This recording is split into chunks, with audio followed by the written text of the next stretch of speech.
ও বৌমা বৌমা, উঠো উঠো, আর কত ঘুমাইবা? এতক্ষণে ঘুম ভাঙলো তোমার? হ্যাঁ, এতক্ষণে ঘুম ভাঙলো? সকাল সকালে তো চেঁচাচ্ছেন কেন বলুন তো মা? কোনো কি আর সকাল আছে? আমি তো সেই কোন কাক বলে ঘুম থেকে উঠতে বসছি। হ্যাঁ, সকালবেলা মোরকের ডাকে আমার ঘুম ভাঙলে গেছে গা। এত বেলা হয়েছে, টেরটা পাবো কি করে? আপনার চেঁচানোর চিল্লা চিল্লিতে তো আর চালে কাক মুরগি কিছু বসতে পারে না। আর আমার বাবার তো পোল্ট্রির কাম ছিল না যে মোরকের ডাকে সকাল সকাল ঘুমটা ভেঙে যাবে। তাই আমার অভ্যাসও নেই সকালবেলা ঘুম থেকে উঠার। এত কথা বলো না তো, এত কথা বলো না।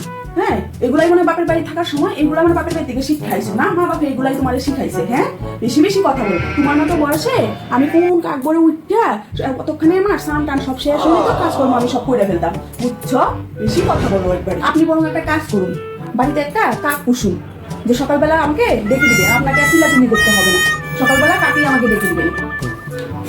আপনার সাথে আর কথা বলে পারবো না।